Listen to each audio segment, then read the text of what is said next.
Hey guys, tonight we drift into a hazy stretch of human history where the air is warm, the ground is soft, and the stars feel like they're hanging low enough for you to tap with a fingertip. You're standing on the wide Eurasian steppe, that endless sweep of grass that hums in the night wind, and the moonlight is brushing over your shoulders like someone quietly adjusting a blanket. You can smell earth, horses, dried herbs, and maybe, just maybe, a faint hint of something burning sweetly in a nearby fire pit. You don't know it yet, but you're about to stumble into one of humanity's oldest smoky habits, and honestly, you probably won't survive this if you're allergic to pollen, dust, campfire smoke, or ancient people staring at you like you showed up from the future wearing Crocs. So before you get comfortable, take a moment to like the video and subscribe, but only if you genuinely enjoy what I do here. And since I always love knowing where this sleepy little community is tuning in from, drop your location and your local time down in the comments. Now dim the lights, maybe turn on a fan for that soft background hum, and let's ease into tonight's journey together. You shift your footing on the cool soil as your eyes adjust to the darkness. A slow amber glow from a nomadic camp flickers nearby, tall silhouettes moving around an open fire. You edge closer, the way you would approach a buffet table at a party where you don't know anyone. Slow, curious, hoping the food isn't something with little toothpicks stuck into it. The people here are Scythians, nomadic warriors of the Eurasian steppe, horse riders, metal workers, and as archaeological digs have revealed, occasional enjoyers of something that isn't exactly just herbal incense. A mainstream fact? Clear as day. Excavations in places like the Altai Mountains found hemp seeds and burned cannabis residue inside ancient wooden braziers. These folks genuinely heated stones, tossed hemp onto them, and inhaled the vapor in small tent saunas. Basically, a prehistoric hotbox, but with decorative tribal tattoos instead of LED lights and bass-boosted playlists. You watch a wool-wrapped Scythian drop dried plant matter onto heated stones. A cloud bursts up like steam from a boiling pot. You brace yourself, maybe out of politeness, maybe because the alternative is standing there awkwardly while everyone else gets lost in a good time. The air warms. The smoke curls around your face with a sweet, resinous character, like someone roasted pine needles next to honey. You breathe in, not too deeply.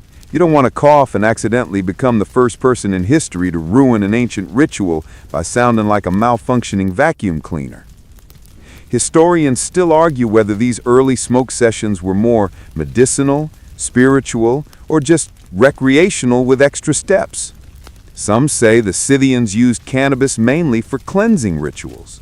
Others argue the chemical evidence suggests they might have been experimenting with stronger resins, leaning into experiences that felt both therapeutic and transformative.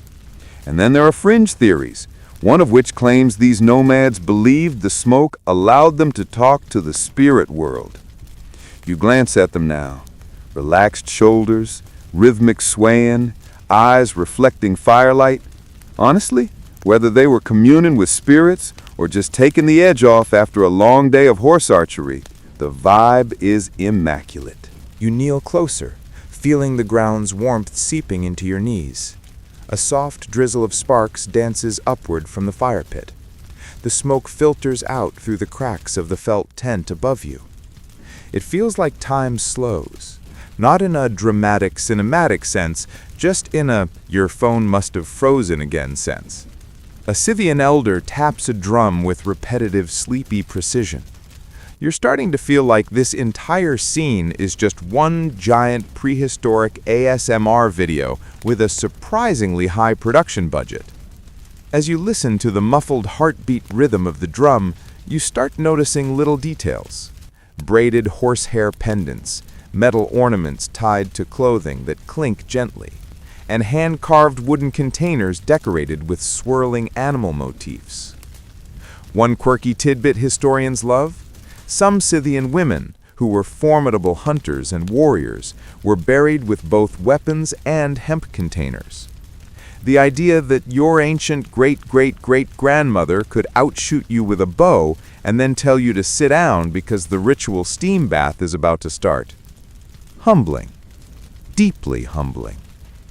The smoke rolls through the tent like a slow tide. Someone pours fermented mare's milk into a horn cup and hands it to the next person. You politely pretend you didn't make a face. Another joke floats into your head. If you were ever invited to a Scythian potluck, the only thing you'd bring is anxiety and a store-bought dessert. But these people, they bring stones, horses, drum beats, herbs, and centuries of tradition. One younger rider leans back and closes his eyes, lips slightly parted as if he could exhale stories instead of breath. You imagine what it must have been like to live your entire life following migrating herds, trusting the horizon more than any map. These nomads traveled thousands of miles, crossing grasslands that stretched so wide you could watch a dog run away for 3 hours. And throughout those journeys, cannabis tagged along with them. Grown, traded, crushed, burned, inhaled, and embedded into ritual life. A soft wind slithers through the seams of the tent, carrying with it a grassy chill. The brazier glows brighter for a moment, illuminating the curved stones arranged inside it. Those stones are ancient technology at its simplest. Heat them in the fire, move them into the tent, toss hemp on top, let the vapor rise. You can practically hear a modern engineer somewhere whispering, "This isn't safe," while an ancient Scythian shrugs and says, "But it works." You shift your weight, settling deeper into the warm dimness. The smoke drifts lazily, wrapping around you with a slow, heavy calm. Your outline begins to blur into the surroundings, just another silhouette resting inside the flickering glow. And you realize something quietly profound. You're watching the earliest roots of a tradition that will ripple across continents and cultures, eventually becoming one of the most debated, ritualized, celebrated, and misunderstood habits humans have ever embraced. One of the riders glances at you, gives a tiny nod of acknowledgement, and then returns to the rising cloud. You follow the direction of the smoke, watching it twist upward like a thin silver ribbon toward the opening above. And as your eyes track that drifting line, the world around you starts sliding gently forward, carrying you out of the tent and toward the next step in this long, smoky journey across time. You follow that thin ribbon of smoke out into the cool night air, and when you blink, the steppe grass beneath your feet shifts into softer, darker soil. The wind dies down, the horizon tightens. Gone are the thundering herds and nomadic tents. You're now in a quiet Neolithic settlement, the kind built by early farmers who decided wandering was overrated and staying put was the new hot trend. The smell changes too. Less horse sweat, more damp clay, baked bread, and that faint scent of hemp stalks hanging to dry beside mud brick walls. You trudge along a narrow footpath between low houses. Chickens cluck sleepily nearby, as if grumbling about tax increases. A dog lifts its head and looks at you, decides you're not worth the calories it would take to bark, and goes back to snoozing. The village feels peaceful in the way only a place without smartphones or property taxes can. But tucked inside these quiet walls is one of the earliest moments when hemp takes a sharp turn from simple fiber crop to something people eventually inhale on purpose. A mainstream fact slips into your mind. Hemp was domesticated in multiple regions across Eurasia thousands of years ago, originally prized for its fibers, strong enough for rope, soft enough for textiles, and versatile enough for fishing nets and early paper. These villagers use hemp the way you might use duct tape today. Practically everything has a little bit of it woven in. But as you wander toward a communal fire pit in the center of the settlement, you notice something different.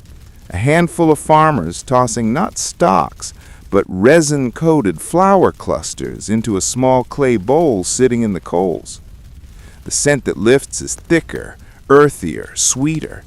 It unfurls like a slow wave, brushing past your face in a warm exhale.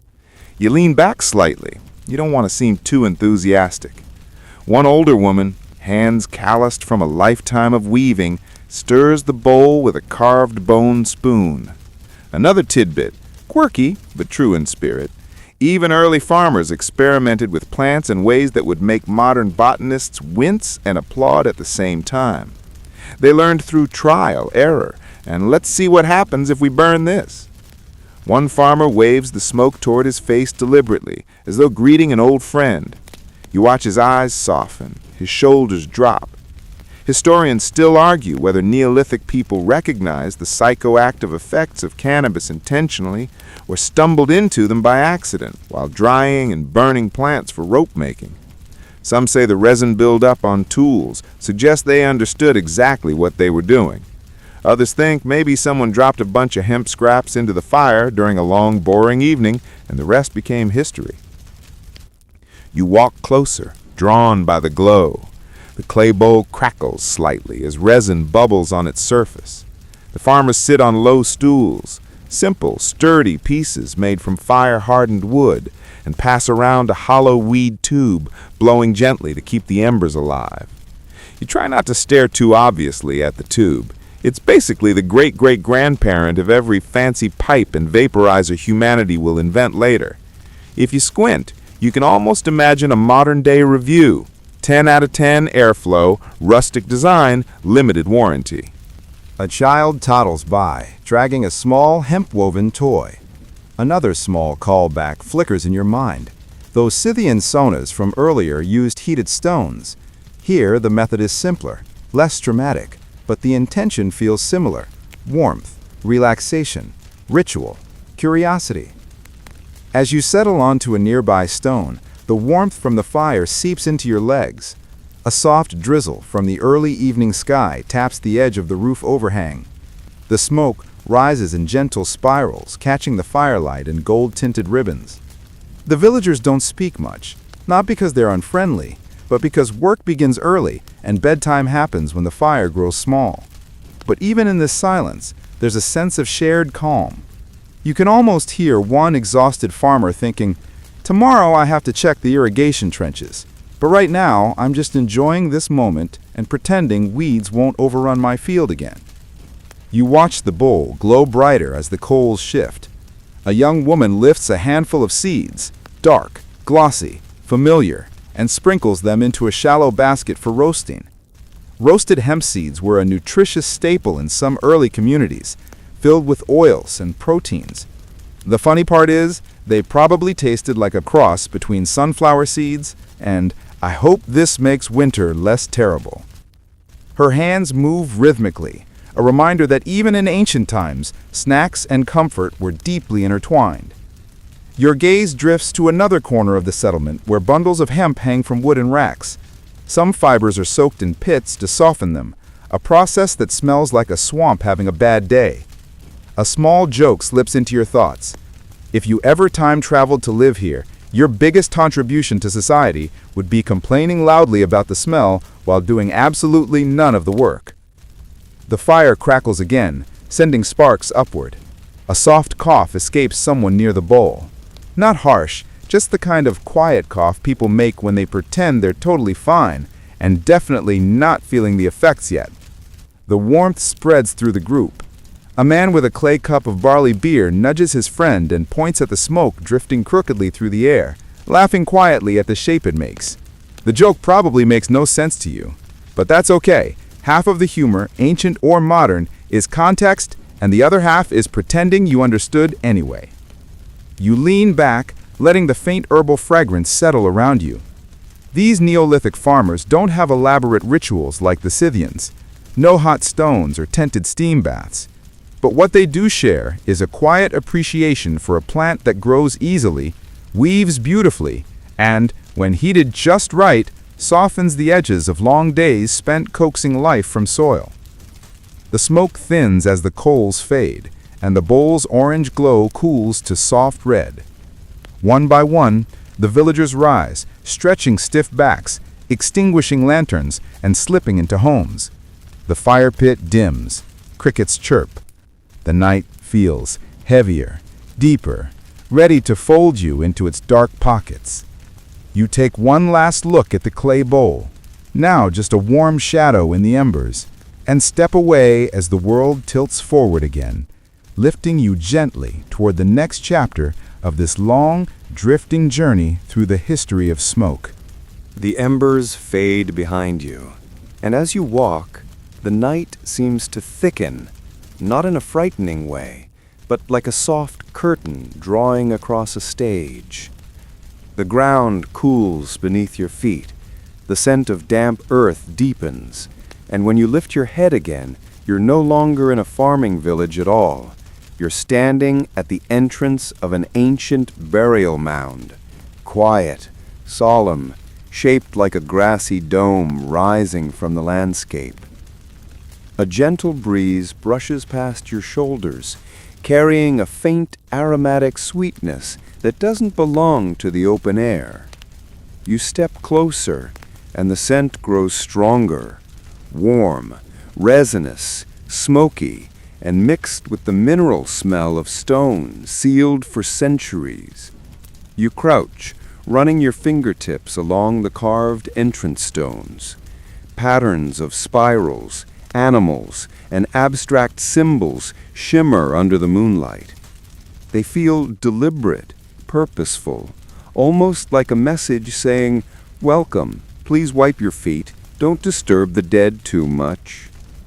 You duck inside. The air cools instantly. It wraps around you like the inside of a clay pot, still, heavy, and smelling faintly of burned plant resin preserved by time. Your footsteps echo in soft, slow thuds. As your eyes adjust, you notice shallow pits carved into the floor, small braziers, and delicate traces of charred botanical material in the cracks. This isn't just a tomb. It's a space where the living once performed rituals for the dead, guided by drifting smoke. A mainstream fact whispers into your mind.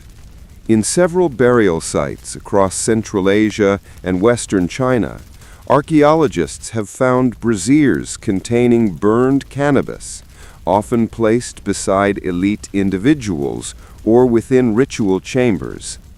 One famous example from the Pamir Mountains revealed a wooden censer with stones still blackened from heating, its interior lined with cannabinoid witch residue. Whoever stood in chambers like this long ago wasn't just burning incense, they were inhaling something deliberately potent. You crouch beside one of the pits.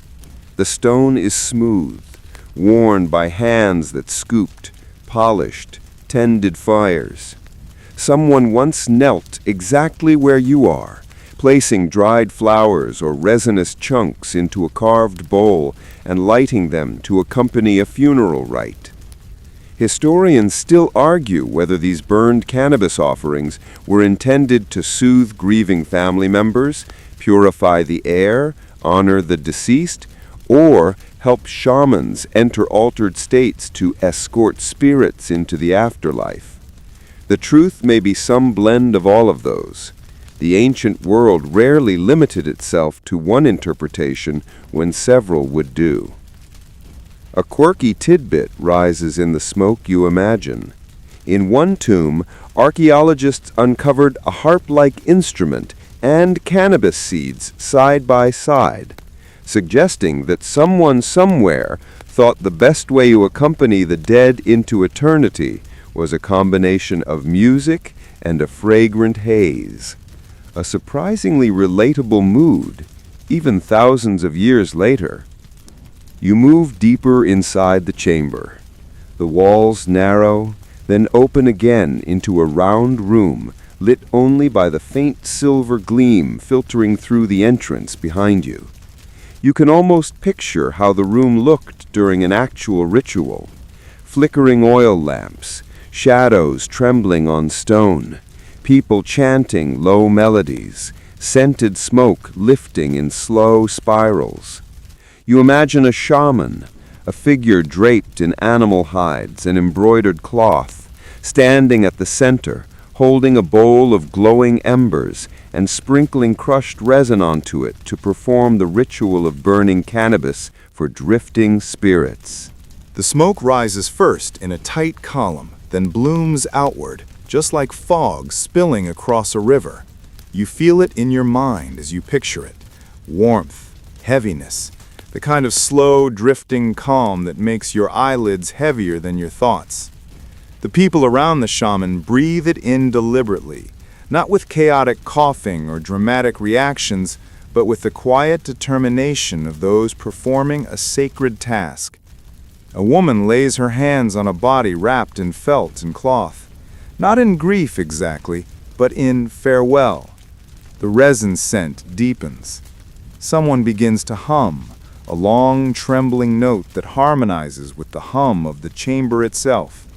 You listen closely, and the low vibration almost lulls you into swaying. 3 light jokes slip into your tired brain. First, that ancient funerals were probably more atmospheric than most modern house parties. Second, that if you inhaled too much incense here, you'd absolutely be the person who pretends they're fine while staring way too intensely at a wall. And third, that the acoustics in this tomb would absolutely destroy a modern vocalist with ego issues. You sit on a protruding stone slab. The surface is cool, but not unfriendly. The chamber feels alive, not in a haunting way, but in a thousands of years of human emotion compressed into stone way. The burned resin scent lingers even now. It's faint, but unmistakable. Time doesn't erase everything. Some smells cling harder than memories. You tilt your head up.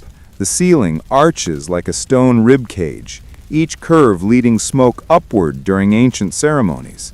The people who built this place engineered airflow intentionally, openings placed to guide smoke across the chamber before letting it drift out through tiny vents. The ritual wasn't chaotic, it was designed. You imagine being one of those ancient mourners, standing in the smoke, feeling it seep into your hair and clothes, watching it curl toward the wrapped body at the center. Maybe the haze softened grief. Maybe it blurred the edges of reality just enough to make the transition feel less abrupt. Maybe it helped them feel close to someone already gone. The brazier beside you flickers in your imagination, embers glowing red-orange, crackling softly like a whisper translated into heat. Even now, the shadows seem to dance on their own. You exhale slowly, letting the heavy quiet settle deeper. A faint draft brushes past you, as if the tomb itself is letting out a slow, ancient sigh.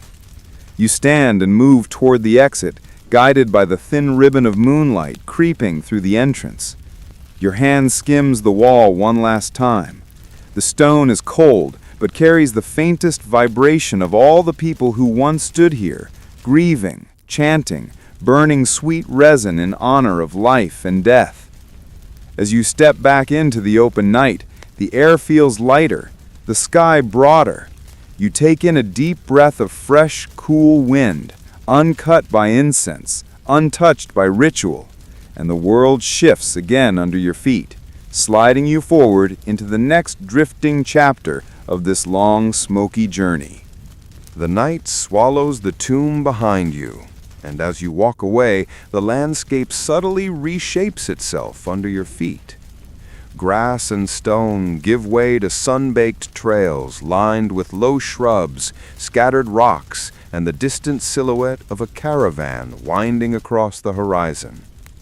You step onto a path that seems older than memory itself, and suddenly you're moving with nomads again, though not Scythians this time, but the hardy caravan riders of Central Asia, long after the Neolithic fields have quieted.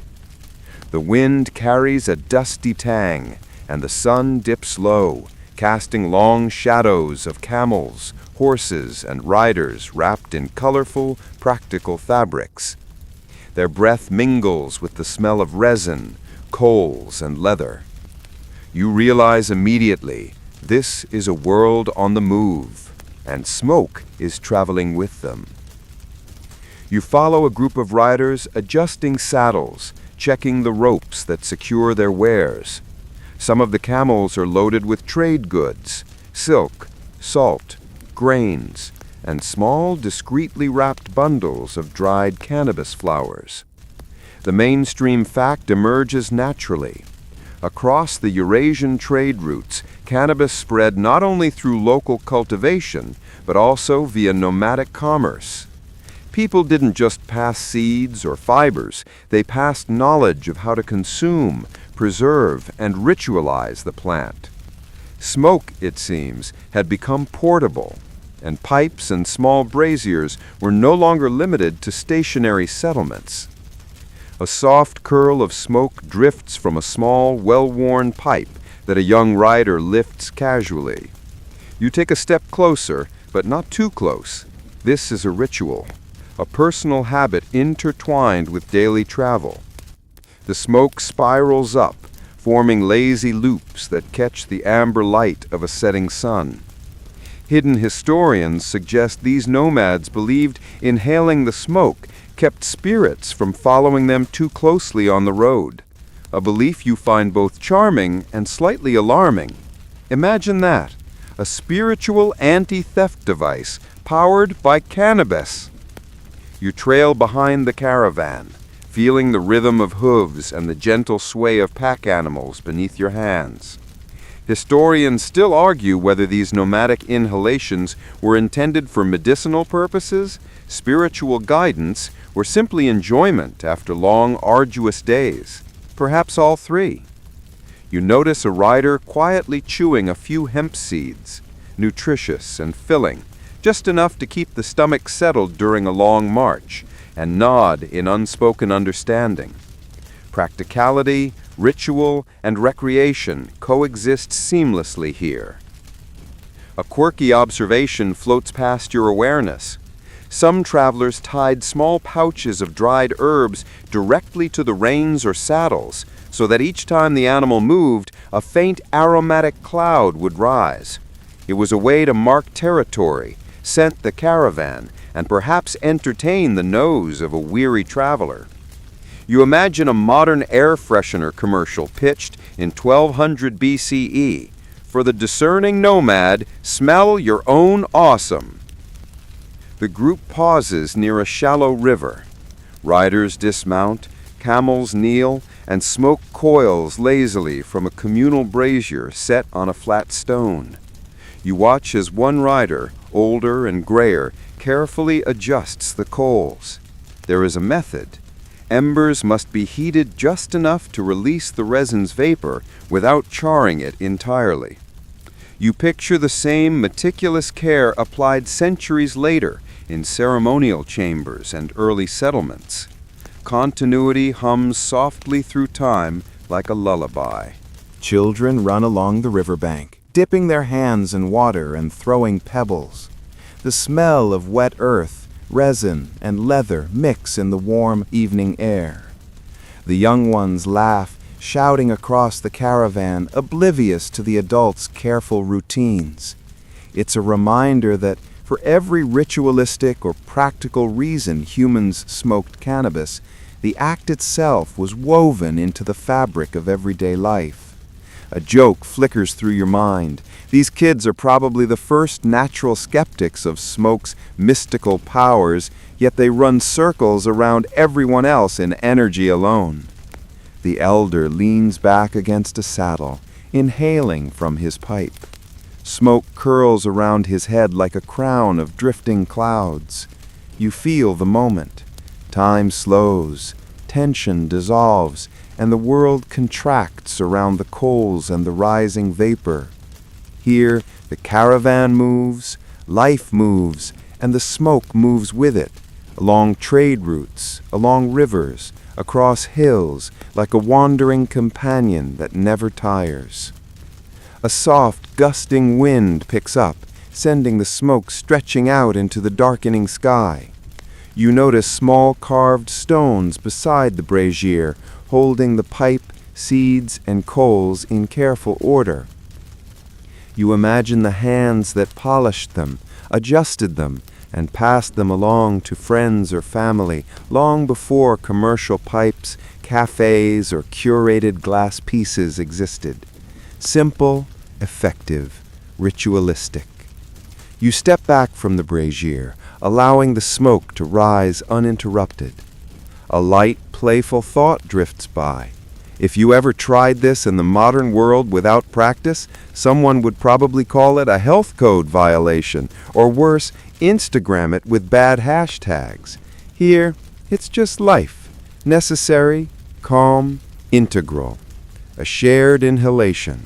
A quiet moment before the caravan moves on, before the next horizon. The sun finally dips behind the hills, leaving a pastel glow on the horizon. Shadows deepen, and the caravan begins its slow onward march.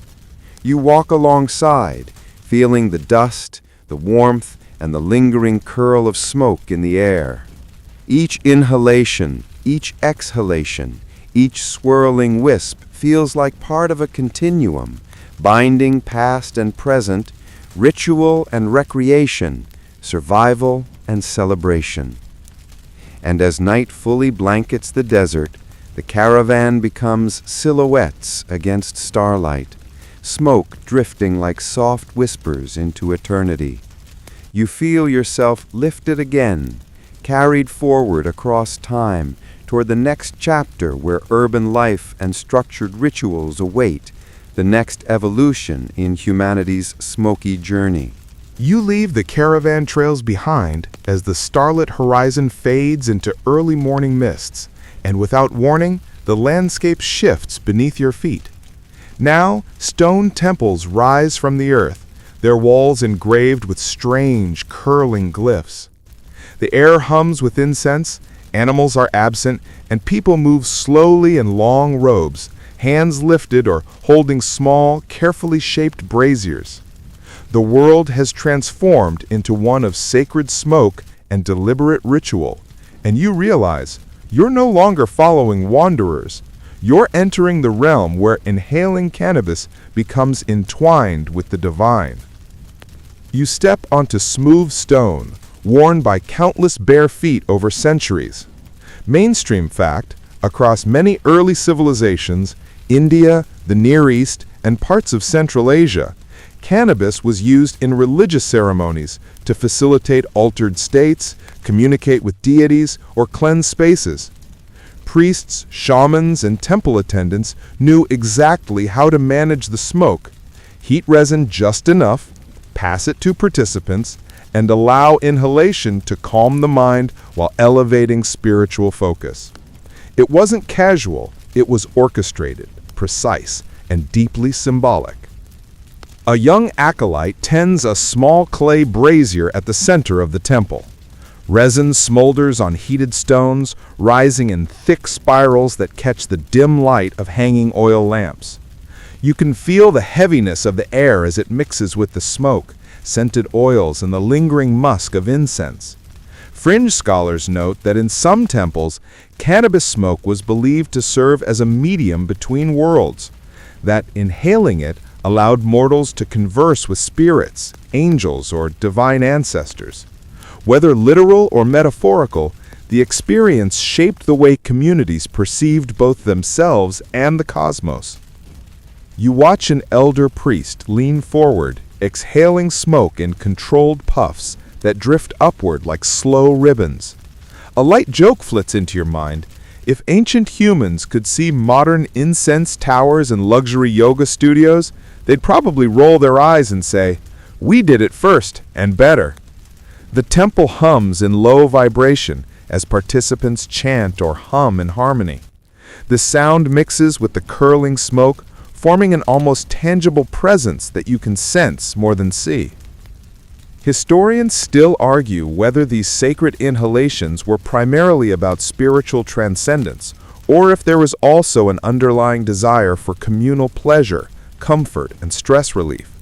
Some argue that the line between religious and recreational use was blurry, and perhaps intentionally so. You imagine that the occasional acolyte who had never tried cannabis before might have tilted their head back in surprise as the room softened and the ritual became slightly giggly. But in the hushed temple air, nobody laughs aloud. A quirky tidbit catches your attention. In one site, archaeologists found small cannabis residues alongside musical instruments, ritual figurines, and bowls of food offerings. Some speculate that combining sound, smoke, and shared meals enhanced group cohesion, creating an early form of what we might now call ceremonial social bonding. You picture a modern team-building retreat with incense, snacks, and awkward trust falls, only here it's organic, rhythmic, and ancient. The participants pass a small clay pipe from hand to hand. Each inhalation is deliberate, measured, almost reverent. You step closer to the edge of the ritual circle, breathing lightly, aware of the smell that threads through the temple, a rich, sweet, almost earthy fragrance that clings gently to your hair and clothes. The smoke curls upward, brushing against carved stone faces and painted reliefs, highlighting expressions frozen in time, serene, focused, otherworldly. You notice a priest adding water to the coals to create occasional puffs of vapor. It's a simple technique, but dramatically alters the density of the smoke, allowing it to linger in thick layers near the altar. The movement of smoke becomes almost choreographed, a slow dance with gravity and architecture. One light thought drifts through your mind. This is literally the first yoga studio you've ever been inside, minus the modern mats and soothing Spotify playlist. The ritual continues in hypnotic loops. Inhale, exhale, chant, hum, pass the pipe, watch the smoke ascend. The participants sway gently, and you find yourself mirroring their movements without realizing it. The scent wraps around you like a soft shawl, and for a moment, all the centuries of wandering, farming, and nomadic life you've witnessed converge here. This is the stage where humanity first tried to elevate inhalation from necessity to ceremony, to create meaning from smoke.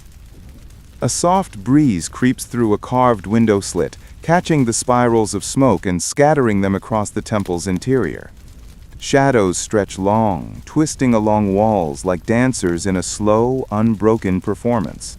The hum of voices, the rising heat of the coals, and the curling smoke combine into a sensation that's almost tactile. You imagine this is how early humans began to conceptualize transcendence, not as an abstract philosophy, but as something you could inhale, taste, and feel. As the ceremony winds down, embers settle and the remaining smoke slowly dissipates. Participants bow, exchange quiet nods, and leave in single file. The temple returns to quiet, only the faint scent of burned resin lingering as a memory of what just passed. You inhale deeply one last time, letting the air carry traces of centuries-old rituals into your lungs. With a gentle step backward, you leave the temple, guided again by that subtle, ever-present ribbon of smoke. The night air greets you with cooler calm, carrying hints of distant forests, rivers, and human lives continuing in parallel. Ahead lies the next chapter, where the smoke drifts from sacred spaces into markets, homes, and the bustling rhythm of emerging cities. Urban life, commerce, and the ever-expanding culture of inhaled herbs. You leave the quiet temple behind, stepping out into a morning that smells of dust, river water, and distant wood smoke. The world has shifted again. The terrain is flatter, dotted with small trading posts and clusters of stone buildings, all connected by wide dirt roads, where merchants, travelers, and traders converge. The faint hum of commerce fills the air, and you notice the first glimmers of bustling energy as people set up stalls, unload goods, and shout brief greetings to one another across the marketplace. Here, cannabis isn't just a ritual or a tool.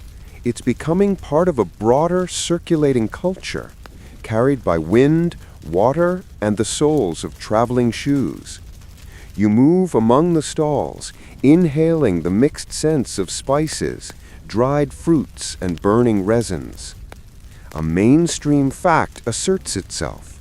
Trade routes, particularly those stretching across Central Asia toward the Middle East, played a major role in spreading cannabis far beyond its places of origin. Merchants carried not only textiles, metals, and salt, but also bundles of dried cannabis, seeds, and sometimes small clay pipes. People from entirely different cultures were introduced to its aroma and effects through simple commerce. The plant, it seems, was as portable as it was versatile. You notice a small brass brazier on a low wooden counter, smoking gently under a stall awning.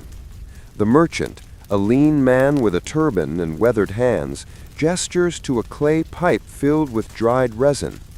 A customer, perhaps a scholar or an artisan, leans in, inhales lightly, and exhales a slow cloud that twists above the colorful goods. Fringe historians suggest that early merchants may have intentionally demonstrated cannabis use to attract buyers, almost like an olfactory advertisement. Come, smell what you cannot yet taste, and feel what you cannot yet know. Historians still argue whether trade routes spread cannabis primarily as a medicinal commodity or a recreational novelty, or both. Evidence of seeds found in shipwrecks, caravan camps, and ancient marketplaces hints that the plant served multiple roles as food, fiber, medicine, and psychoactive delight.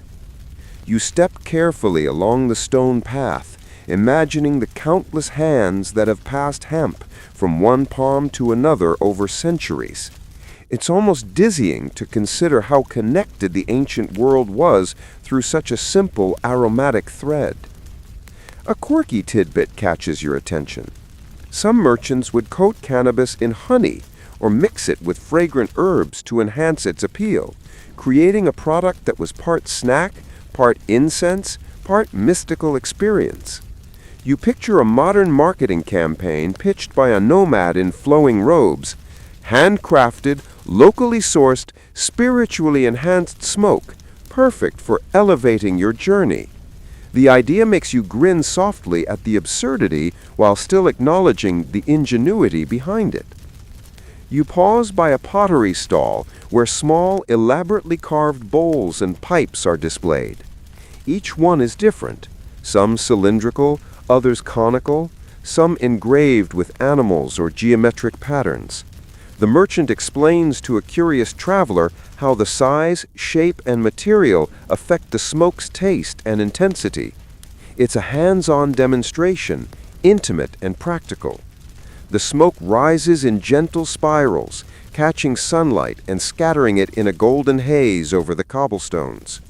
You inhale lightly and feel the ancient knowledge embedded in every curl. The market is alive with sound. Clanging metal, murmured bargaining, laughter from children, and the occasional low drone of distant chants from a nearby shrine. You drift past a group of scholars huddled over a pile of scrolls, discussing astrology, medicine, and ritual use. Someone has rolled a small reed pipe, and smoke drifts lazily toward the parchment. A light joke creeps into your mind. Early research conferences probably had fewer PowerPoint slides, but a lot more smell-based peer review. The caravan of scents, merchants, and pedestrians continues its slow rhythm. You notice how cannabis intertwines with everyday life here, used for scenting spaces, for ceremonial offerings, for medicinal purposes, and yes, for a little recreational calm after a long journey. Each inhalation, each waft of smoke subtly alters the mood of the marketplace. A child tugs at a parent's sleeve, pointing at the rising smoke with wide eyes, curious and perhaps already imitating adult behavior. the culture of cannabis is, quite literally, spreading to the next generation. As the sun climbs higher, traders begin packing bundles into woven baskets and leather satchels, preparing to journey farther along the roads. You follow a merchant for a short distance, watching how the smoke lingers in the air above the wagon wheels, curling around wooden frames and cloth coverings. The aroma ties together movement, commerce, and the intangible thread of human curiosity. You realize the trade wasn't just a means of exchanging goods. It was the vector that carried rituals, knowledge, and sensory experiences across continents. A gentle wind stirs the marketplace, shifting dust and smoke together. You breathe deeply, taking in the mingling scents of resin, spice, and earth. Merchants lift their voices in a final call to attract passing travelers. You catch the glint of a brass bowl reflecting sunlight, the lingering scent of smoke, and the rhythm of footsteps on cobblestones. The world is alive with commerce, curiosity, and the quiet, unspoken presence of a plant that will continue to weave through human life, culture, and imagination for centuries to come. You step back, allowing the marketplace to fade behind you as the road stretches forward. The rising sun warms your back, illuminating the path ahead, guiding you toward the next chapter, coastal cities, leisure, and the evolution of cannabis from sacred ritual into urban taste, as smoke drifts into homes, streets, and the growing complexity of human society. You follow the road out of the bustling marketplace, feeling the dust beneath your feet give way to smoother cobblestones.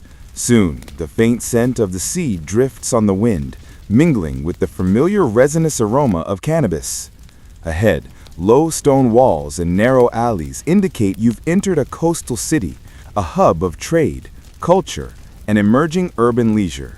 Boats bob gently in the harbor, their wooden hulls creaking and sending salty mist into the air. Merchants shout across the docks, sailors haggle over cargo, and you realize instantly that smoke is no longer confined to rituals or caravans.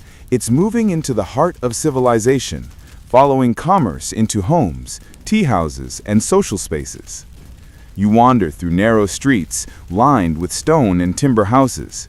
From open windows, you catch glimpses of small fires burning in hearths, some carrying bowls of resin-laden herbs. Mainstream fact: by the first millennium BCE, coastal cities in regions like the Levant, Mesopotamia, and the Mediterranean saw cannabis integrated into both medicinal and social contexts.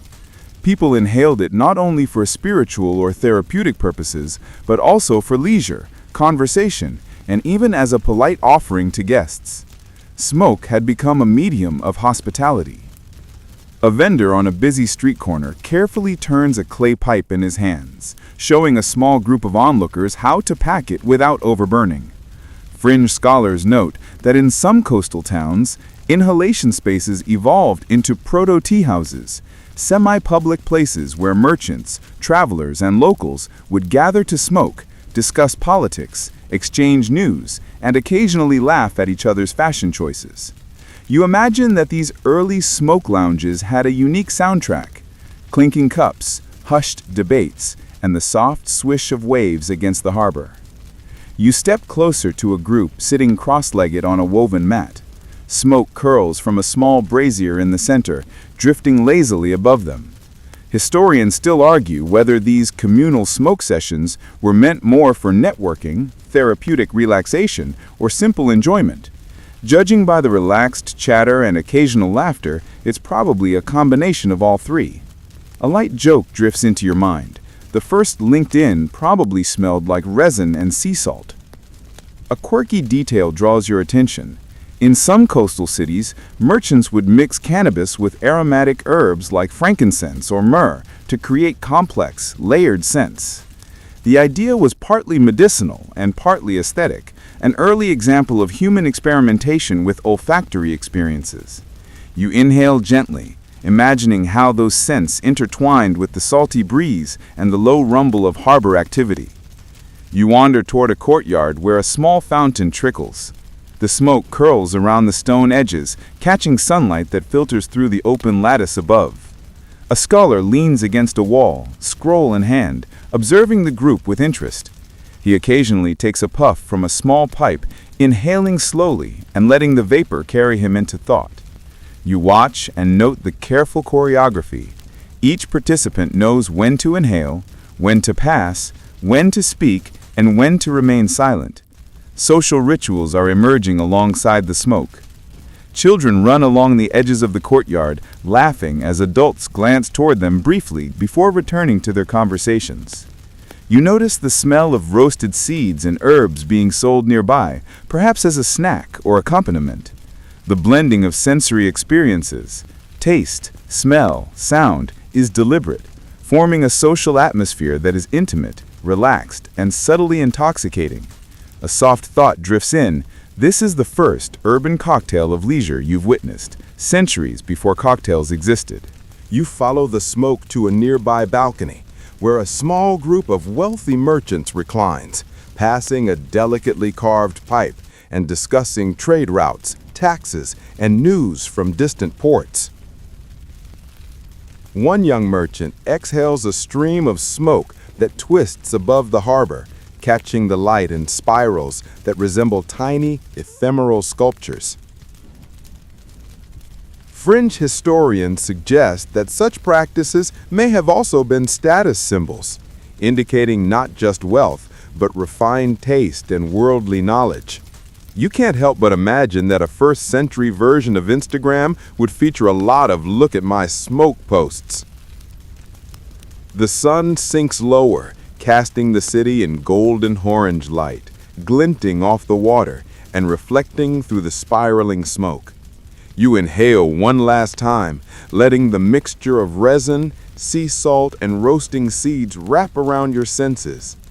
The communal, ceremonial, and recreational uses of smoke have converged here into a sophisticated urban form. You step back from the courtyard, the aroma clinging gently to your hair, and feel yourself lifted forward once again toward the next chapter: royal courts, elite indulgences, and the ways in which status, fashion, and ceremony continue to shape humanity's smoky traditions.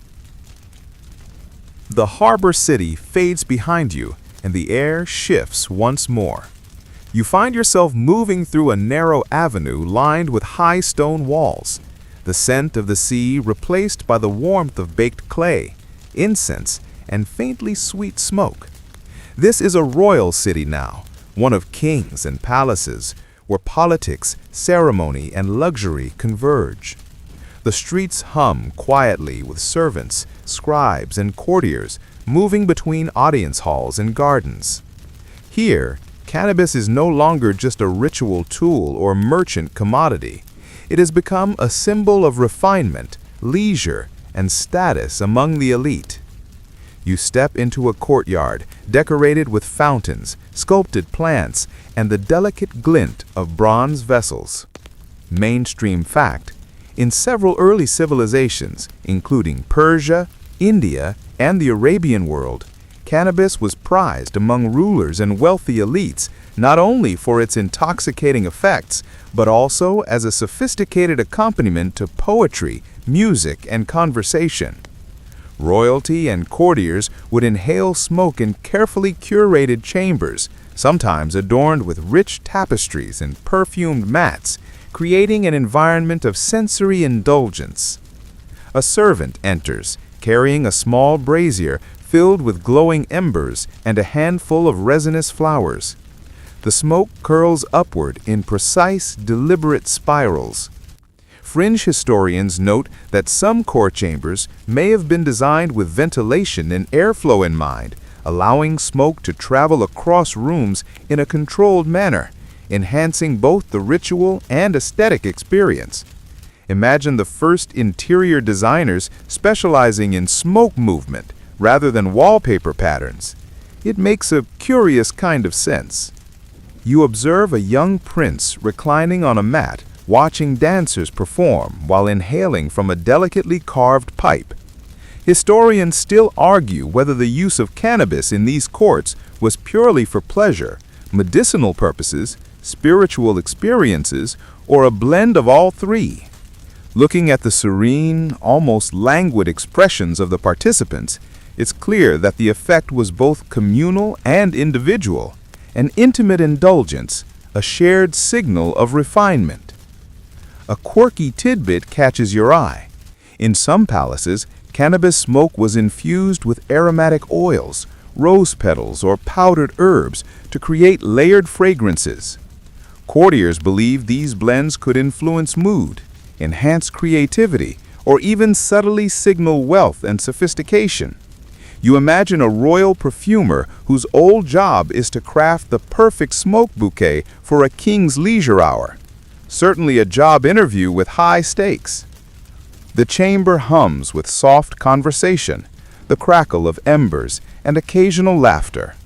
Courtiers exchange insights about governance, philosophy, and the latest travels.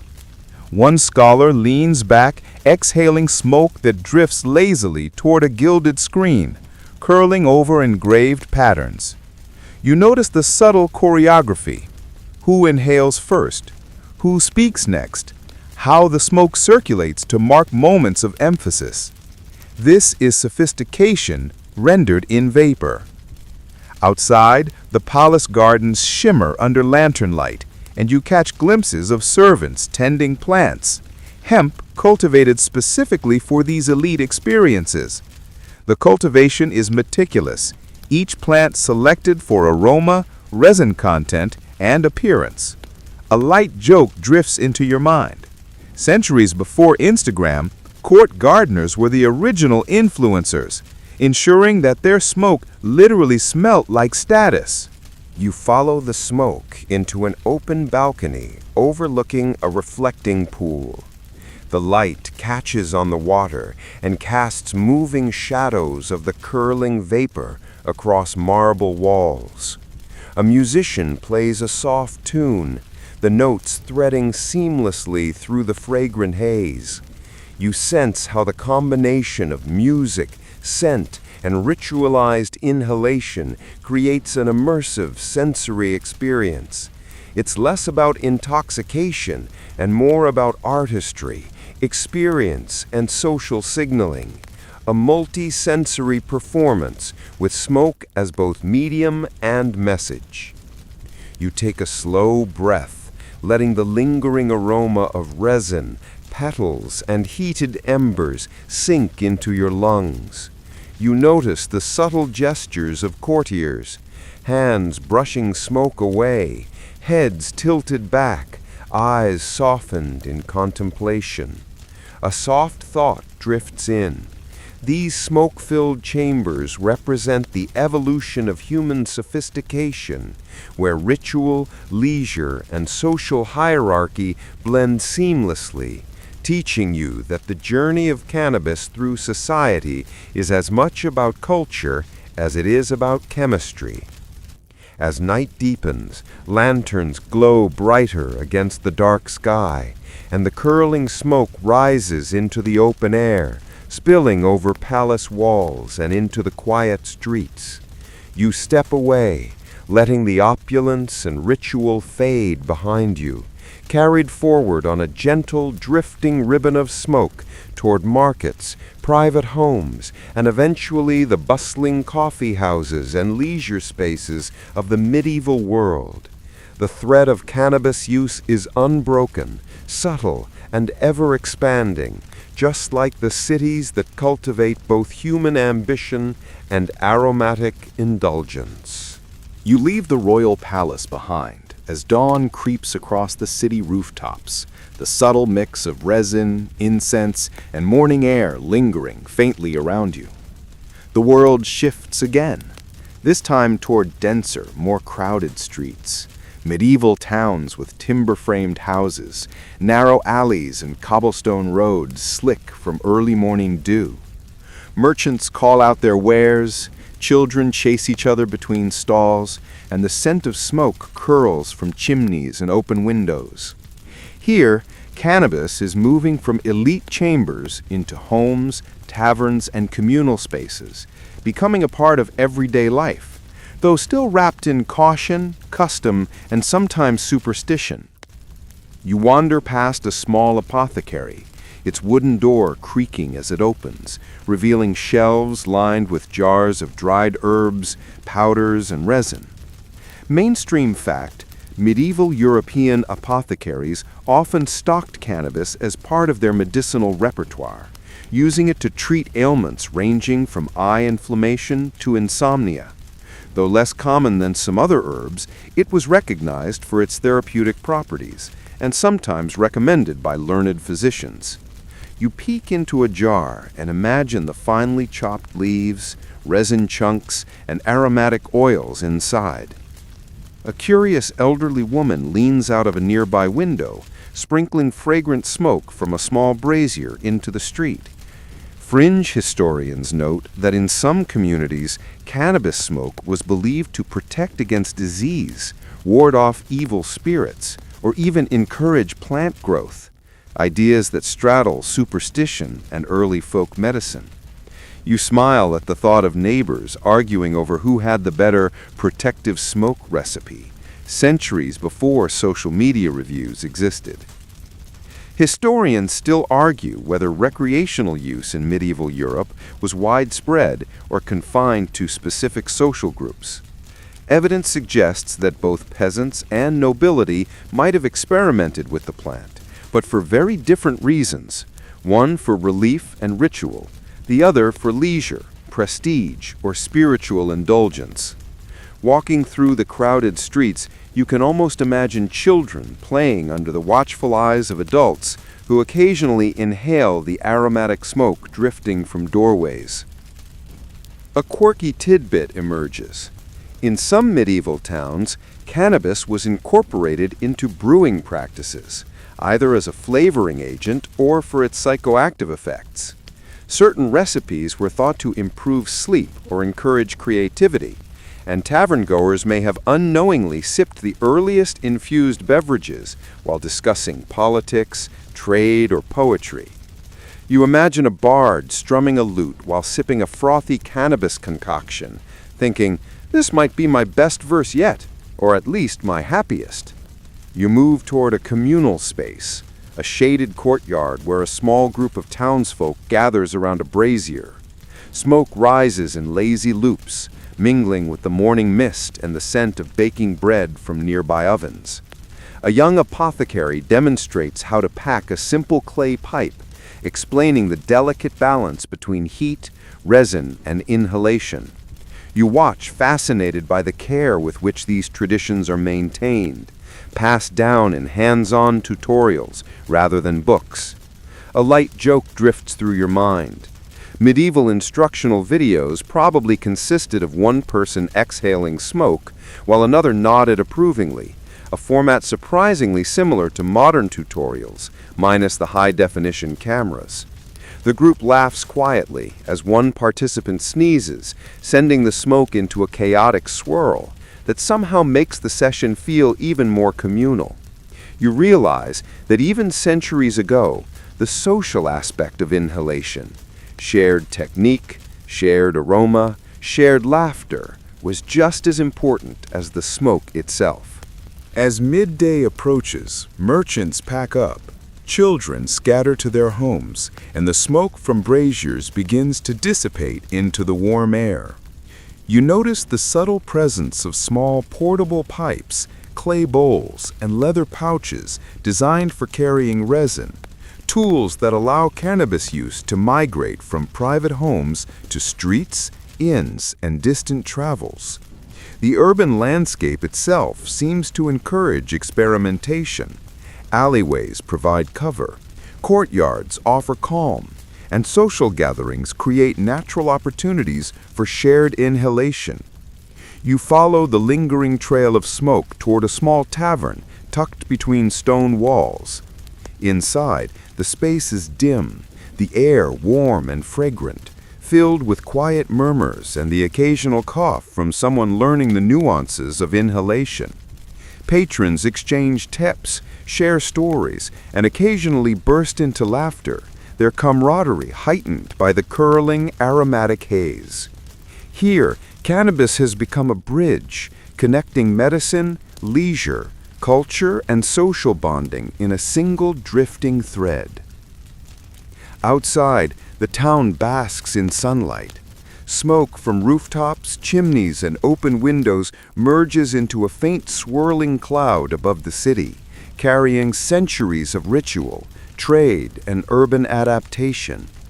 You step back, letting the scent and rhythm of medieval life imprint on your senses, guiding you forward to the next chapter, where exploration, colonial trade, and early modern curiosity transform the use of cannabis yet again, bringing it across oceans and into the global imagination. The medieval town recedes as you follow a winding river that leads toward the coast, and the air changes again, salt tang mingling with the faint, lingering scent of burned herbs. You arrive at a bustling port city, a nexus of ships, merchants, and travelers from distant lands. Here, cannabis begins its most dramatic journey yet. The plant is no longer confined to local use or regional trade. It is sailing across oceans, carried on wooden vessels, stored in barrels, and mingling with spices, textiles, and other exotic goods. The world is becoming global, and smoke is on the move. You wander through the docks where sailors shout over the creaking timbers and cargo crates are stacked high, each bearing the scent of far-off lands. Mainstream fact, during the age of exploration, cannabis traveled extensively with sailors and traders from Asia to Europe and the Americas. Seeds, dried flowers, and resin were often kept as provisions, used medicinally for ailments like seasickness or pain, and sometimes consumed recreationally to pass long, monotonous hours at sea. You imagine the crew passing a small clay pipe between watches, laughter mingling with the creaking ship. Fringe historians suggest that some sailors believed cannabis smoke could protect against oceanic spirits or calm turbulent seas. While this sounds like a myth, you can picture the psychological comfort, inhaling smoke, telling tales, and feeling a small measure of control in a vast, unpredictable ocean. Perhaps it wasn't magic, but it worked as ritualized reassurance for those far from land. Historians still argue whether European colonists or explorers were the primary agents in spreading cannabis globally, or if it had already reached multiple continents independently. Evidence of its use in indigenous and local traditions combined with trade indicates a complex web of introduction, adaptation, and cultural exchange. You watch a sailor pull a small pouch from his belt, crushed leaves spilling into a simple pipe, and feel the continuity of centuries, ritual, leisure, and curiosity traveling together. A quirky tidbit floats past. In some naval journals, crews described mixing cannabis with tobacco or other local herbs, creating improvised blends that they swore would improve morale. You imagine a bored navigator taking meticulous notes on flavor and effect, perhaps imagining himself as the first blend master at sea, centuries before the concept existed. The blending of practicality and pleasure seems timeless. You follow the scent inland to a coastal tavern frequented by travelers, merchants, and sailors. Smoke coils lazily above wooden tables where maps are spread. Coins clink and languages overlap in a cacophony of commerce. Patrons exchange stories of distant lands, trade deals, and curious encounters, all while inhaling the fragrant vapor of cannabis. The smell is no longer tied strictly to ritual or elite leisure. It has become a social lubricant, a shared experience that transcends origin or class. You step into a quiet corner, where a small group experiments with different methods, smoking from clay pipes, inhaling from rolled leaves, and even adding tiny amounts to herbal infusions. Each inhalation is deliberate, a subtle negotiation of taste, aroma, and effect. The community thrives on experimentation, improvisation, and the shared thrill of novelty. A soft joke drifts into your mind.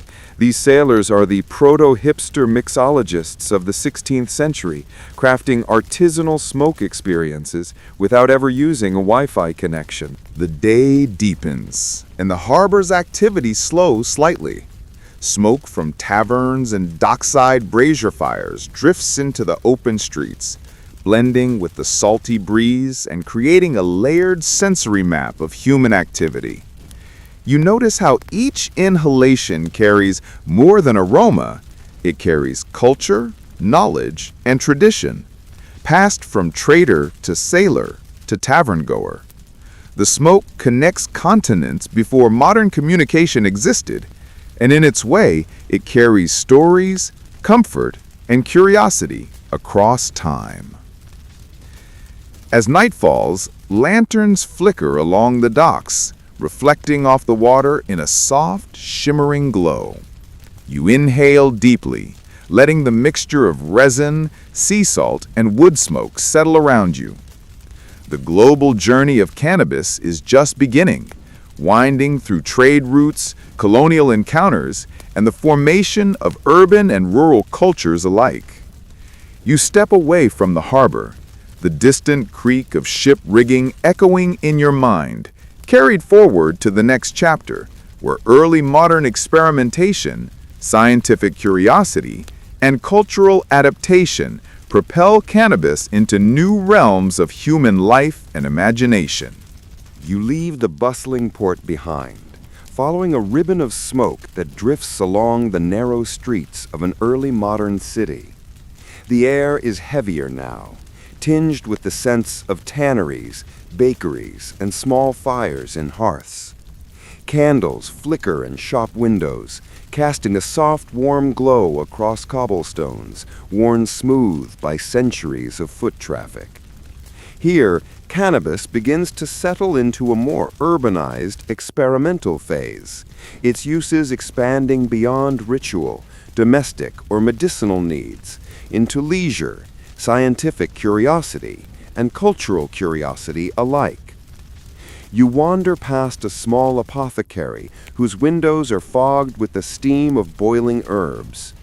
Mainstream fact, by the 16th and 17th centuries, cannabis had become a recognized ingredient in European pharmacopoeias, recommended for a range of conditions, including sleep disturbances, pain, and inflammation. Physicians and herbalists experimented with different forms, resin, tinctures, and infused oils, carefully observing effects.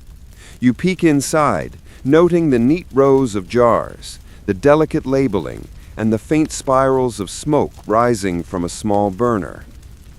A scholar leans over a counter, carefully inhaling a vapor from a clay pipe.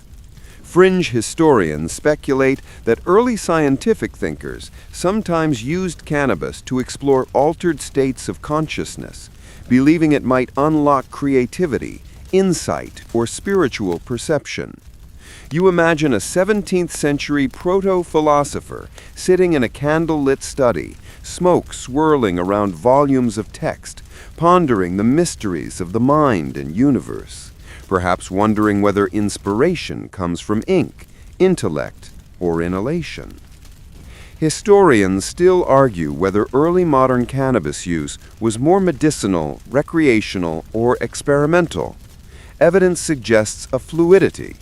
Noblemen might indulge in pipes for leisure, apothecaries for treatment, and scholars for cognitive curiosity.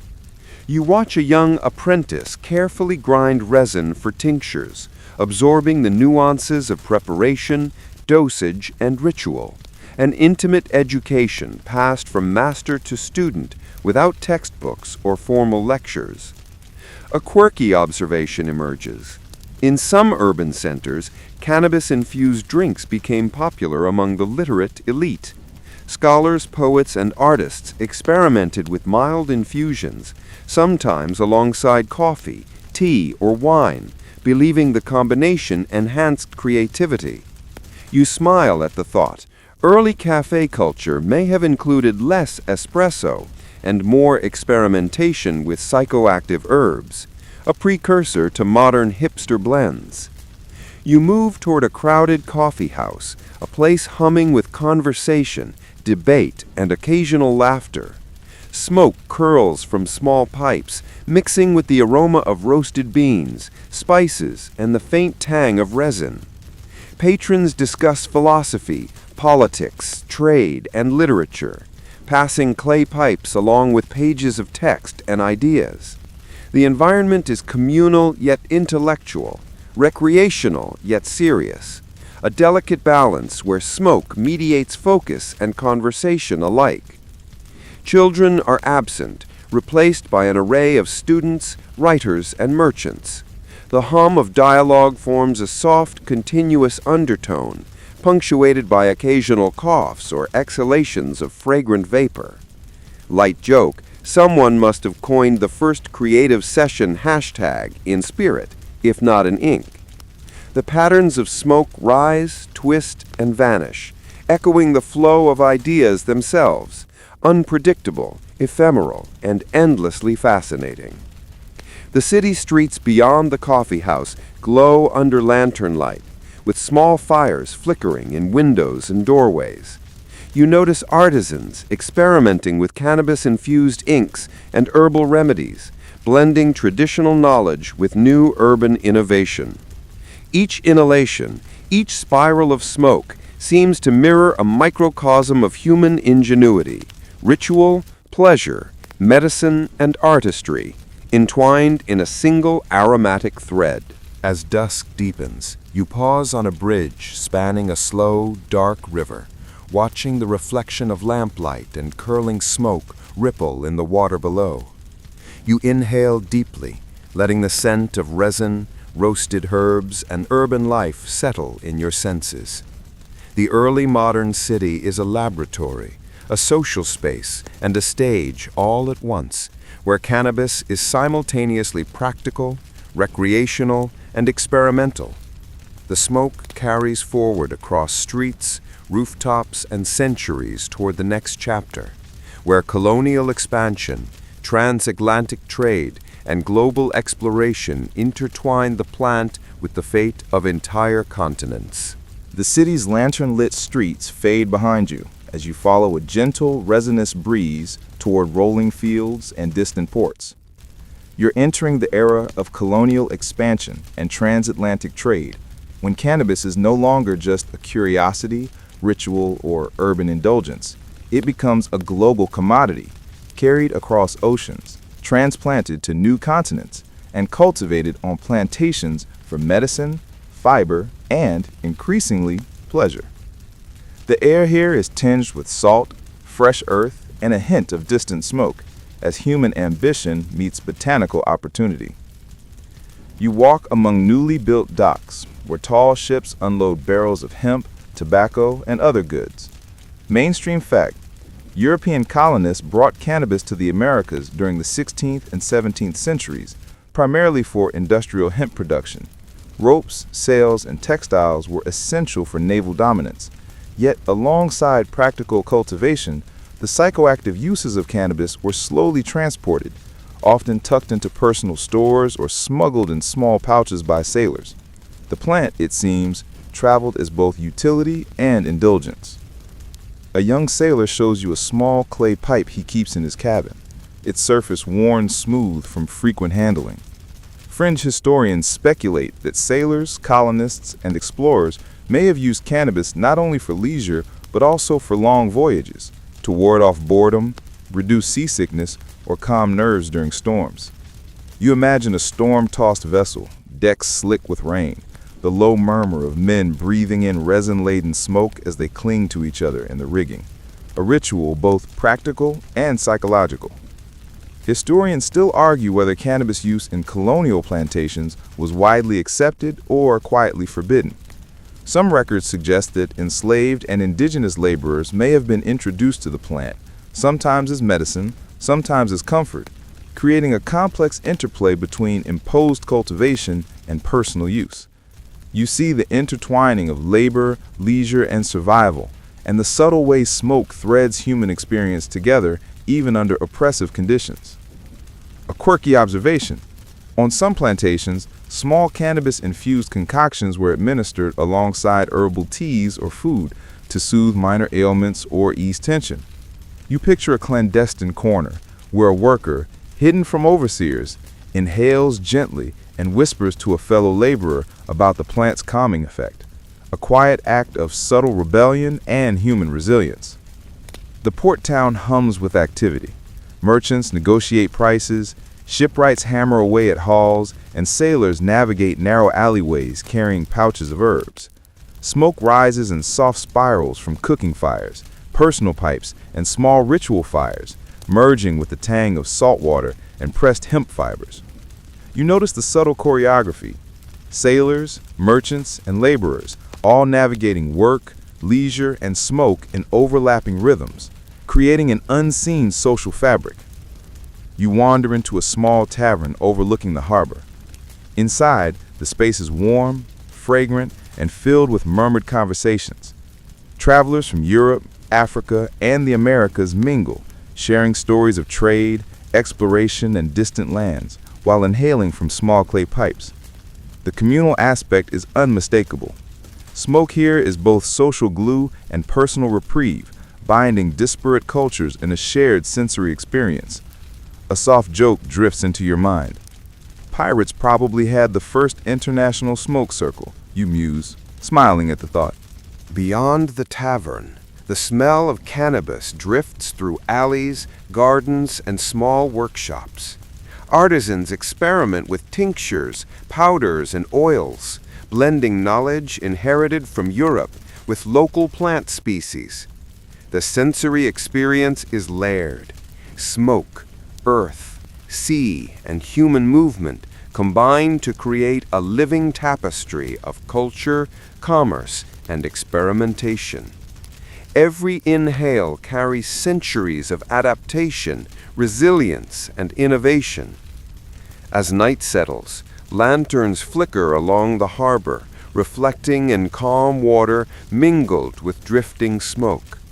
You inhale deeply, letting the mixture of resin, ocean air, and human activity imprint on your senses.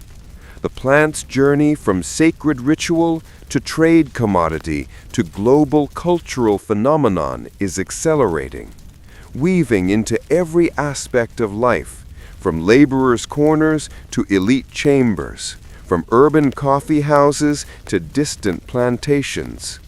You step forward, following the thread of smoke into the next chapter, where industrialization, science, and modern culture push cannabis further into human imagination and society.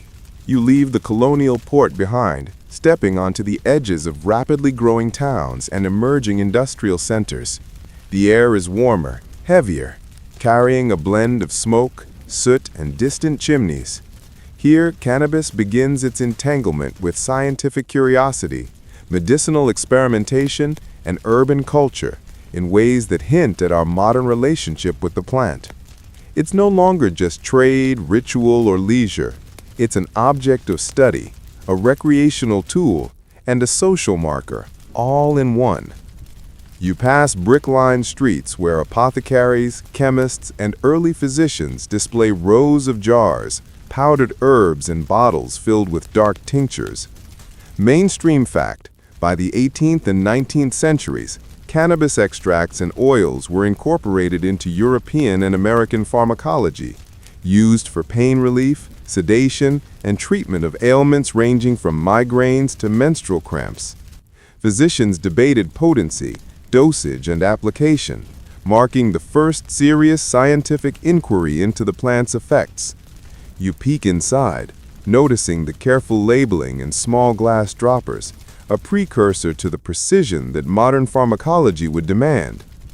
A young chemist carefully grinds dried flowers into a fine powder, inhaling a soft cloud of vapor. Fringe historians suggest that intellectuals of the era, from poets to scientists, sometimes experimented with inhalation for creativity or cognitive insight, documenting experiences in private journals. You imagine a dimly lit study, candle flickering, papers scattered, smoke swirling, ideas flowing as freely as the aromatic clouds around him. Historians still argue whether the medical establishment fully embraced cannabis or remained wary of its recreational potential. Some evidence indicates widespread recognition of its therapeutic value, while social stigma and cultural prejudice limited its adoption in some communities.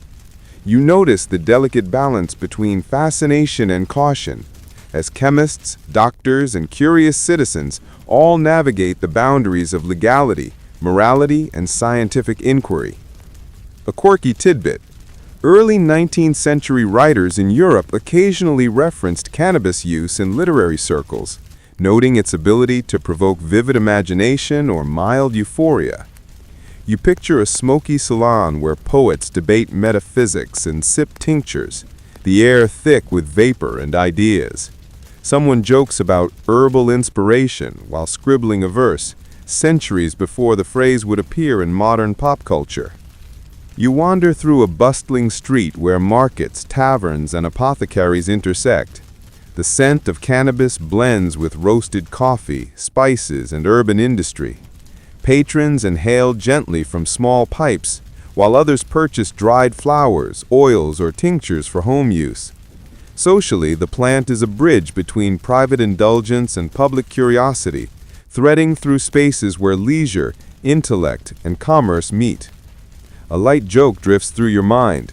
Early, hipster cafes probably smelled of resin more than espresso, yet the energy, laughter, and creativity seem strikingly familiar. Smoke curls around handwritten letters, maps, and charts, forming a visible aura of shared knowledge, leisure, and cultural exchange. You notice how urban architecture, the narrow alleyways, open courtyards, and intimate rooms, facilitates both social gatherings and subtle experimentation. Outside, chimney smoke and curling cannabis vapor mingle in twilight air, drifting toward neighboring streets. You inhale deeply, letting the layered sense of science, leisure, and commerce settle. The era feels transitional. The plant is now part of public life, scientific inquiry, and cultural imagination. The groundwork is laid for modern understandings, industrial uses, and recreational practices that will expand globally in the next century. As night deepens, lanterns glow along streets and plazas, smoke from pipes mixing with the ambient haze of gaslights. You step forward, following the fragrant thread of cannabis as it carries humanity into industrialization, global cultural exchange, and modern leisure, preparing you for the next chapter, where prohibition, rediscovery, and contemporary culture challenge, reshape, and redefine the plant once again. The industrial-era streets fade behind you as you move into a world of factories, trains, and expanding cities. Smoke from coal stacks mingles with the faint, lingering scent of cannabis, a ghostly reminder that human ingenuity often leaves traces in the air. Here, the plant begins to occupy a more complex cultural space. It is at once a medicine, a leisure commodity, and, increasingly, a target of regulation and moral debate. You trudge along cobblestones, slick from rain, feeling the pulse of a society balancing progress with caution.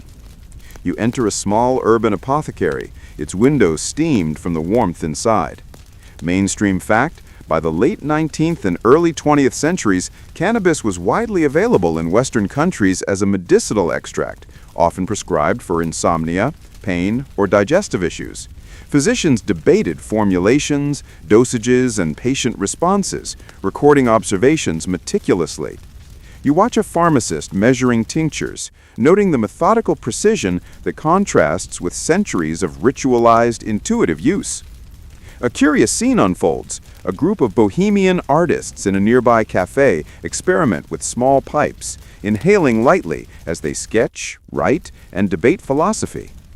Fringe historians note that the late 19th century saw cannabis enter intellectual, literary, and artistic circles, often as part of broader explorations of consciousness and creativity. You imagine the swirling smoke as an invisible collaborator, teasing ideas from minds primed to notice nuance, texture, and feeling. Historians still argue whether this period marked a truly recreational culture or remained primarily experimental and medicinal. The evidence is mixed. Advertisements, diaries, and apothecary records show widespread knowledge, yet societal attitudes oscillated between curiosity, respect, and suspicion. You step carefully along a dim alleyway, imagining the tension between innovation and moral caution hanging in the air as palpably as smoke. A quirky tidbit: early 20th century chemists experimented with cannabis as part of studies on pain relief, sleep disorders, and even creative inspiration. Some believed it could enhance productivity or insight, though results were anecdotal at best. You smile imagining a lab technician, cigar in one hand, clay pipe in the other, scribbling notes while puffing contemplative clouds over test tubes, a proto-scientific ritual that blends diligence with indulgence. You wander through an urban park where children play, vendors sell newspapers, and the occasional curl of smoke rises from a discreet pipe. Socially, cannabis occupies a liminal space, tolerated in private or semi-public venues, debated in newspapers, and slowly shaping subcultures within cities. Artists, intellectuals, and recreational users adopt nuanced methods of inhalation, timing, and social etiquette, refining centuries of tradition into more codified practices. Light joke? You imagine early municipal authorities trying to understand the youth smoking habits in the era before social media, probably issuing reports thick with speculation, moral panic, and slightly exaggerated anecdotes. Smoke curls above fountain edges, drifting lazily, marking invisible lines of social connection across neighborhoods. You sense a continuity centuries in the making, from ancient temples to urban cafes, binding leisure, curiosity, and human ingenuity together. By twilight, streetlights cast amber reflections on wet cobblestones. Smoke from pipes, apothecaries, and clandestine gatherings weave into a tapestry of human activity, curiosity, and urban evolution. You inhale slowly, letting the layered scents of resin, ink, coal, and wet stones saturate your senses. The plant's journey through industrial society is complex, threaded with both innovation and contention, preparing it for the radical cultural transformations, regulatory battles, and eventual mainstream reintroduction of the 20th and 21st centuries. You step forward, leaving the industrial haze behind, carried by the memory of smoke, ink-stained fingers, and cautious experimentation. The next chapter awaits, where prohibition, counterculture, and global politics intertwine to redefine cannabis once again, shaping how it enters our modern consciousness and cultural imagination. You move forward into the 20th century, where the world feels simultaneously familiar and strange. Cities pulse with automobiles, electric lights, and endless calm of industry. Yet the smell of cannabis lingers in quiet corners, hidden cafes, and the private sanctuaries of those who defy prohibition. Here, the plant enters one of its most turbulent periods: criminalization, moral panic, counterculture, and eventual rediscovery, all weaving into a complex global narrative. You trudge through streets lined with brick tenements and neon signs, inhaling the faint, fragrant threads of history that have followed the plant for millennia. You pause outside a small, dimly lit apothecary and a few discreet cafes tucked between storefronts. Mainstream fact: in the early 1900s, cannabis began facing legal restrictions in many countries, including the United States and parts of Europe, largely due to political, racial, and economic factors rather than evidence of medical harm. It transitioned from a widely recognized medicinal plant to a symbol of social anxiety, moral panic, and regulation. You sense the tension in the air, almost tangible as a shadow beneath the smoke. A fringe tidbit drifts past. Some Prohibition-era enthusiasts experimented with homegrown cannabis gardens in secret, believing they were preserving an ancient, almost sacred knowledge. Historians still argue whether these early countercultural efforts were purely recreational, spiritual, or acts of subtle resistance.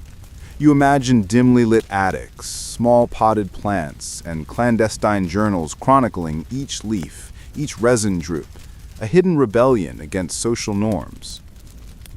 You wander into a jazz-filled speakeasy, the muffled clink of glasses and muted trumpet notes merging with the faint curling smoke of hidden pipes. Patrons inhale, exhale, and exchange ideas, jokes, and stories. Cannabis became a companion to music, poetry, and creative exploration, particularly in subcultures that challenged mainstream morality. You note the continuity. From temple rituals to elite courts, urban cafes, and now these underground spaces, smoke consistently mediates experience, imagination, and social connection. A light joke drifts into your mind. The first smoke circle may have involved a saxophone solo, a whispered debate about prohibition, and someone trying to discreetly avoid being caught by the police, all while pretending it was a harmless cigar. Despite the shadow of law, the plant thrives in pockets of human ingenuity, resilience, and curiosity. Its social and cultural roles evolve, adapting to each era's constraints and freedoms. You step along the streets, noting the rise of global awareness. Cannabis is carried by travelers, musicians, and writers across continents, sparking new conversations about freedom, creativity, and medical application. The plant navigates clandestine social networks, academic inquiry, and emerging countercultures, its history threading through human imagination like the curling smoke you've been following for centuries. Each inhale, each ritual, each secret gathering reflects both continuity and change. By night, city lights shimmer on wet asphalt, casting reflections that dance like smoke itself. Cannabis occupies a liminal space, neither fully accepted nor entirely suppressed, shaping music, art, literature, and social movements. You inhale the aroma once more, sensing how centuries of ritual, commerce, experimentation, and cultural adaptation converge here, into an era where modern perspectives, legal battles, and global awareness reshape the plant's identity yet again. The thread of cannabis stretches across millennia, connecting ancient temples, royal courts, marketplaces, urban cafes, and underground jazz clubs. Smoke is both witness and participant, curling through human history, linking ritual, medicine, leisure, creativity, and rebellion. You feel its journey as a continuum, a living narrative of human curiosity, adaptation, and imagination, preparing you for the slow, gentle wind down where the story softens, the lights dim, and the mind begins to rest. Now take a deep, slow breath, letting the story settle like soft ash in a calm fire. The streets, the palaces, the coffee houses, and the harbor docks you've wandered through fade gently into the quiet of memory. The smoke, once lively and curling through every chapter of human history, drifts upward now, dissolving into a faint, almost invisible thread. You can feel the centuries of ritual, curiosity, and human ingenuity settling around you, a warm, subtle presence that wraps you in familiarity and calm. Imagine the faint glimmer of lanterns along medieval streets, the aroma of incense and resin mingling with sea salt and bread baking in ovens. Picture candlelit studies where scholars and artists exhaled gentle clouds of inspiration, soft laughter echoing across wooden floors. Sense the rhythm of bustling markets, the delicate choreography of smoke passing between hands in courts, taverns, and urban cafes. All of these threads, winding and weaving together, form a tapestry of human experience that is at once communal, private, and eternal. The journey has been long, across continents, centuries, and cultures, But now you can feel its pulse slowing, like a gentle tide retreating from the shore. The scent of resin, herbs, and distant fires lingers faintly, comforting and familiar. You might notice a soft smile forming, a quiet acknowledgement that you've glimpsed a story far larger than any single era or place. Smoke, curiosity, ritual, and leisure have been companions to countless generations, each inhalation a small meditation, each curling a link in an unbroken chain. As your mind drifts, you can sense the subtle evolution of humanity's relationship with this plant. Sacred, practical, creative, medicinal, rebellious. Each stage has left an imprint, soft and ephemeral, yet profoundly human. You might remember the royal chambers where fragrance and ceremony intertwined, the crowded coffee houses where ideas mingled with vapor, or the speakeasies where music and clandestine laughter softened the shadows of prohibition. Every inhale, every whisper of smoke tells a story of adaptation, imagination, and quiet persistence. Allow yourself to sink deeper into this gentle reverie. The cities, markets, and courts dissolve into the soft glow of remembered lanterns. The music, the laughter, and the subtle hiss of distant fires fade into a quiet hum. Even the plant itself, once ancient, now modern, rests in the folds of time, patient and persistent. Let this calm, layered narrative settle into your thoughts, a slow, soft current carrying you toward rest. Now dim the lights, maybe turn on a fan for that soft background hum, and feel the centuries of smoke, story, and human connection lull you toward stillness. Each breath you take carries a fragment of history, a whisper of ritual, a memory of leisure. Let the world soften around you, letting curiosity, culture, and calm coalesce into gentle sleep. The journey is complete, yet the story of human curiosity and imagination continues quietly in every corner, every inhale, every soft exhale. Sweet dreams.